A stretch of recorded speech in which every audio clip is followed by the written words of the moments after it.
Good morning, grade 6 learners. It's nice to see you again. I'm Sir Michael, and you're watching Valenzuela Facebook Live for English 6, Quarter 2. Today, we'll talk about the most essential learning competency. Compare and contrast content to materials viewed to other sources of information. EN 7 VC-4C-15. With sub-skill focus, analyze the characters used in print, non-print, and digital materials, age and gender, race and nationality, attitude, and behavior. EN 6 VC-1I-3.3.3. Before we go ahead, let me mention that our topic for today is on pages 30 to 34 of your module for the second quarter, months 4, 5, and 6. Just like before, please type in your name, the initials of your school, and your section in the comment box for your attendance. I'll give you 30 seconds to do it. Your time starts now.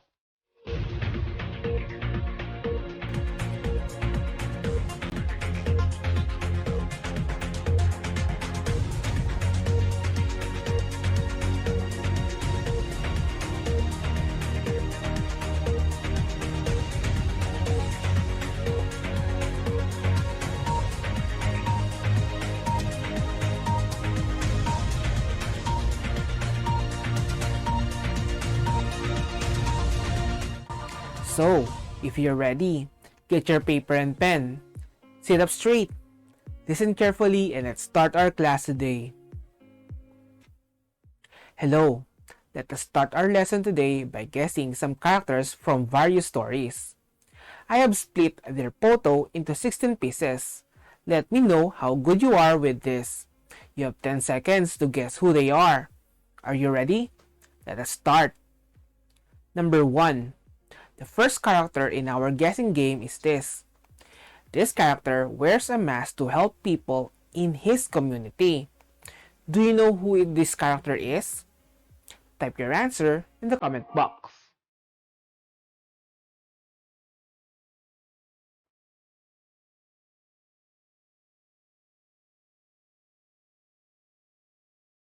The correct answer is Spider-Man. You got it correct. Let's have number 2. The second character is her. She fought her peers and helped her island to survive. Do you know who this character is? Type your answer in the comment box.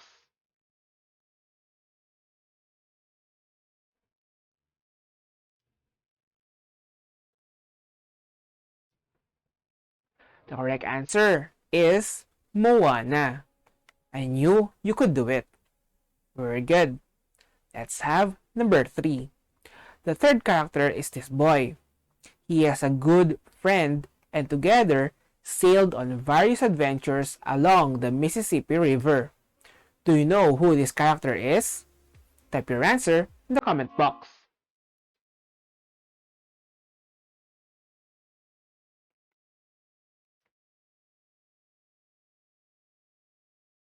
The correct answer is Tom Sawyer. You did that very well. Nice. Let's have number 4. The fourth character in our list is this man. He uses money and technology to help people around the world. Do you know who this character is? Type your answer in the comment box.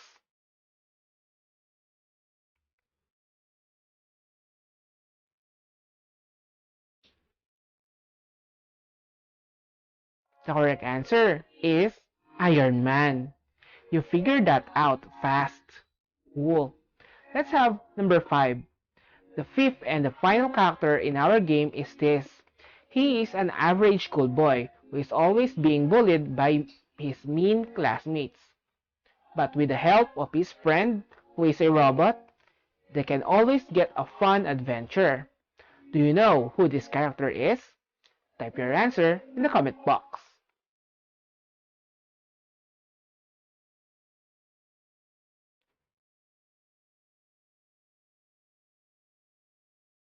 The correct answer is Nobita from the TV show Doraemon. That was a first-class work. Outstanding! So, how was your overall score? Type your score in the comment box for us to see them. Today, we're going to talk once more about how to analyze the characters in print, non-print, and digital materials. To start, let us understand what print, non-print, and digital materials are. The term print is defined as the letters, numbers, or symbols that have been produced on paper by a machine or ink. Remember our earlier lesson where I shared with you the Gutenberg printing machine and how it started the printing of books in massive amounts? Using printing machines, we are now able to mass produce printed materials such as books, magazines, newspapers, pamphlets, dictionaries, flyers, and a lot more. Remember that print materials primarily use paper as their medium or the storage of its information or the content. So, if those are print materials, what are non-print materials? Non-print materials include songs, audio recordings, videos, movies, film, photos, images that have information that is usually broadcasted on television, radio, or presented live like a stage play. Non-print materials are those that are shared or accessed using analog devices such as CD player, cassette player, film, projectors, TV, or radio receivers. Digital materials, on the other hand, include both print and non-print materials, but in digital format. If you're reading a material, let's say a story or a book in PDF format or ebook format, and you use a device like smartphone, tablet, or a computer to read it or access it, then it is a digital material. If you're watching a movie, but the movie is saved in digital format and is watched using a device again, like a smartphone, tablet, or computer, then that is a digital material. Now, what makes them different is the way the information is shared and accessed. If it consists of letters and images printed on paper, or what we now call hard copies, then they are considered print materials. If they include songs, audio recordings, videos, and images that are shared and accessed via the use of televisions, projectors, and radios, then they are non-print materials. Finally, if the information is stored in digital devices or online storage and is accessed via a digital device like a smartphone, tablet, or a computer, then it is now called a digital material. Now, when determining whether it is in print, non-print, or digital material, just ask yourself a question. How do I access the content? If it is on paper or any flat surface, then it is printed material. If it's viewed or listened to using TV, radio, projectors, or even presented live via theatrical performances, then it is non-print material. Lastly, if it's accessed using digital devices such as laptops, tablets, or computers, then it is a digital material. One example is the story of Harry Potter, which is written by J.K. Rowling. Originally, the Harry Potter series is printed in book, so that is printed material. Then the movie is made in then the story is made into a movie and is shown in theaters and movie houses. That one is the non-print material. Finally, they uploaded the movie into various websites where we pay and watch the movie online or download it using our smartphone, tablet, or computers. That is now the digital version or the digital material of the Harry Potter. Is it clear? I hope. Now, let's go now with analyzing characters in print, non-print, and digital materials. Kids, let us recall our previous lesson in analyzing characters. Let us start with defining the following terms. Characters refer to the person, animals, or anything that interacts and plays a role in a story. Now, in analyzing the characters of print, non-print, and digital materials, we have some factors to consider. These are age, gender, race, nationality, attitude, and behavior. The first one is age. Age is the length of existence extending from the beginning to any given time. It answers the question, how old is your character? Why is this factor important? It is important to figure out because the age of the character usually, but not at all times, gives us the clue or a clue as to the attitude and behavior of a character. Remember stereotyping? For example, for young characters, they usually have the stereotypes like full of energy, adventurous, fearless, but they also lack logical thinking. While the elderly characters in the story usually have reliable, full of knowledge, full of wisdom, but they are physically weak. Those are the stereotypes for those ages, for young and for the old.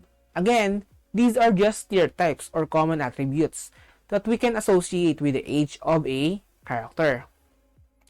We still need to prove these attributes by checking other factors. Let's go to the next factor. The next factor is gender.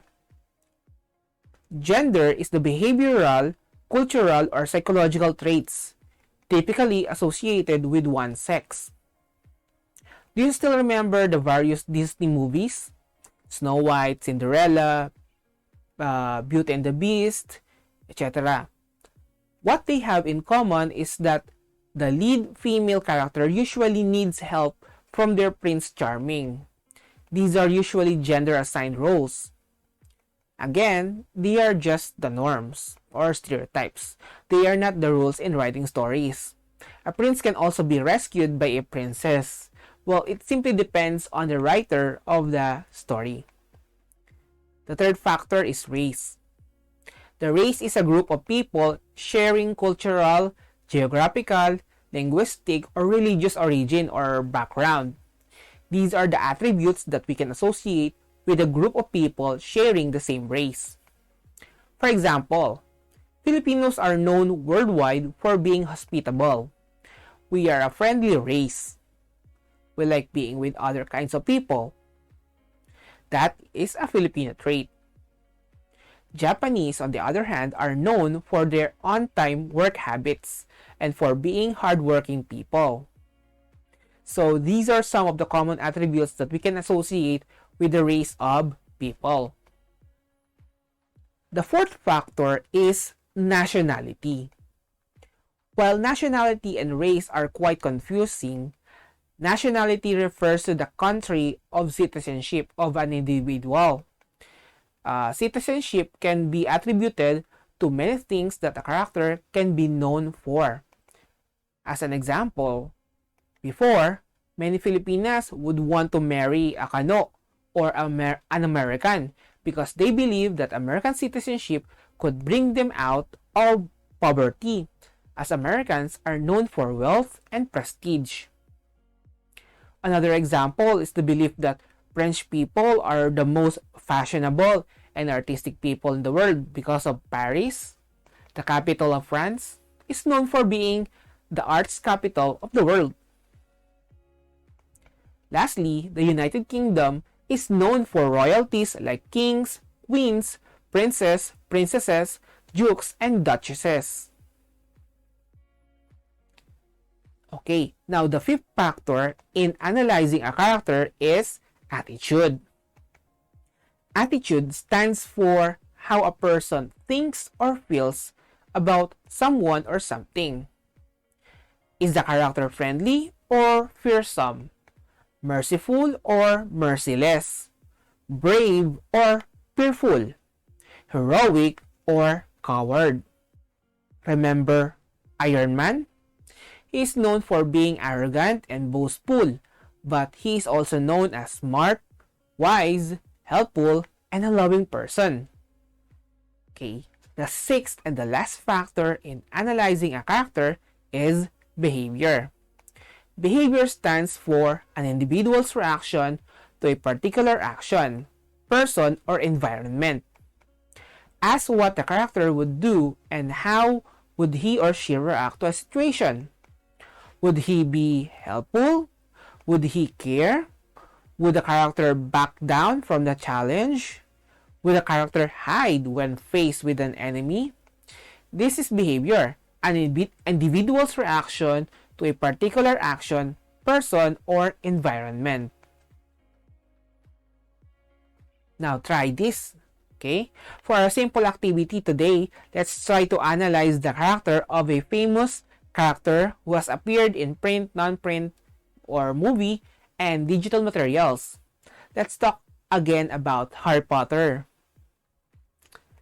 Because he is famous, I believe everyone can answer the following questions about him. Choose the letter of the correct answer. Write your answer on a piece of paper. Do not type the answer in the comment box. We will check your answers after the last question. You have 10 seconds to answer each question. Are you ready? Okay, let's start with question number 1. How do we describe Harry Potter's age during his stay at Hogwarts? A. Baby. B. Teenager. C. Adult. Letter D. Elderly. 10 seconds. Go.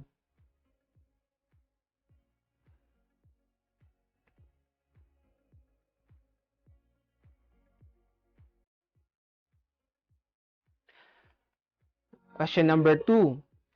This one is easy. What is Harry's gender? A. Male. B. Female. C. Unknown. D. Not mentioned. 10 seconds. Go.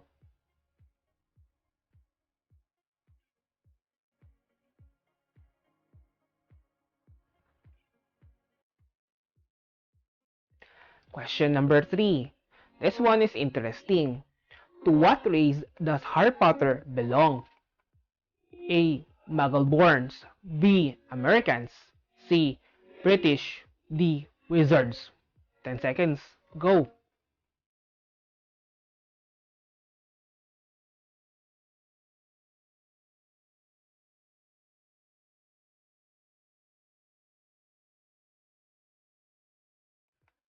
Question number 4. This time, what is Harry's nationality? A. British. B. American. C. Scandinavian. D. Filipino. 10 seconds. Go.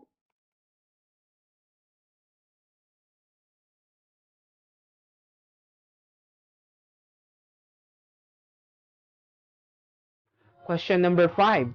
Which attitude best describes Harry Potter? A. Lazy. B. Smart. C. Brave. D. Fearful. 10 seconds again. Go.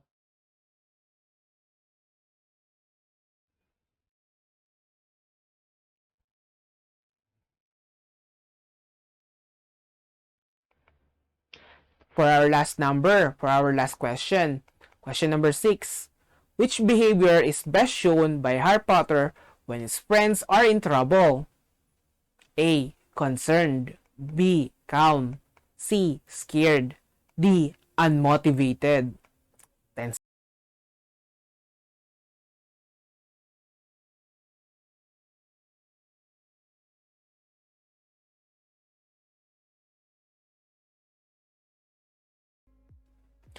Are you ready? Here are the answers. Let's check. Be honest, okay? For number 1, the age of Harry Potter is best described as a teenager. Letter B. For number 2, his gender is male. No doubt about that. It's letter A. For number 3, His fictitious race or make-believe race is the wizarding race.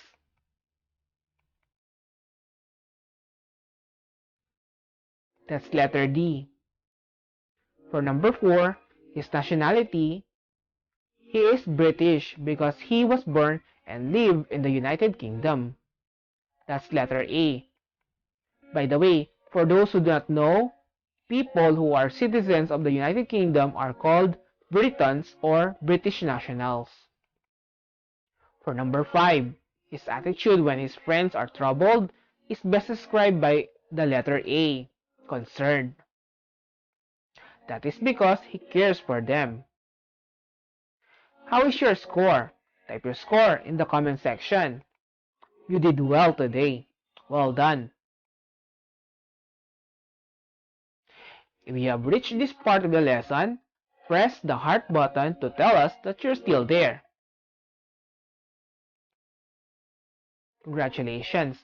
We are now on the part of the live stream where I will answer some of your questions. I'll give you 1 minute to type in your questions in the comment box. Please do not ask questions that are not related to our topic today. Your 60 seconds starts now.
We are now going to read some questions from the comment section and I will try to answer them for you. Let's have question number 1 from Elizabeth Martin. What are non-print materials? Thank you for your question, Elizabeth. Non-print materials are sources of information where the information, or in our case today, the story, is stored in either audio or video recordings or even presented live like stage plays. They are non-printed materials. They convey information through presentation and we access them by listening, viewing, or watching them. Again, thank you for your question, Elizabeth. Let's have question number 2 from John Carlo Guevara. Does the wizarding race exist? Okay, so Giancarlo, the wizarding race, as an example here a while ago, was the race of Harry Potter, who belongs to a fictional world. Remember our lesson about real and make-believe? Harry's world is a make-believe or fictitious. It's not true. So thank you for your question, Carlo. Maybe someday you could go to a Harry Potter theme park. There, at very least, you could experience the world of our friend Harry Potter. Okay, let's have question number 3 from Arian Yui Nikishima. What's the difference between non-print and digital materials? The difference between non-print and digital materials. Good question. Thank you for your question, Yui. Non-print and digital materials are very confusing. They may have the same content, but the difference is on how we access them. If we access a movie by watching it in theaters or movie houses, then it is non-print. If we watch it online using our smartphones, our devices, then that is digital material. It simply depends on how you access the content. So one material could be accessed in various ways. Okay, like the movie Harry Potter can be accessed in books, printed materials. Can be accessed in non-print materials like movie presentations or dramas. and it can also be viewed online, so that is digital material.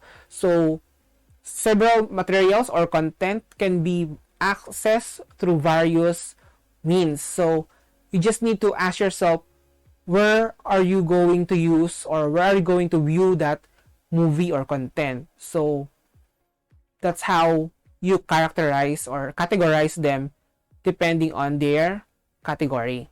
Okay, so thank you again for your question, Yui.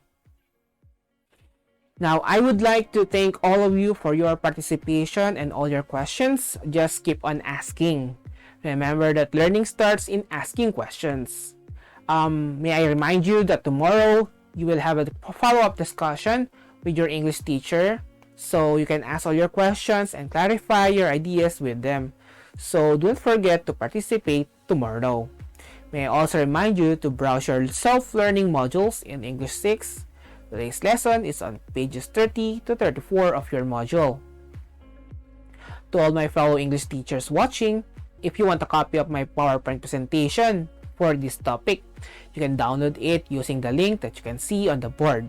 Just remember to use your @debit@gov.ph email address to gain access to the file. I hope that you have enjoyed today's lesson. Tune in again for the next live stream of the Valenzuela Live for English 6 for quarter 2.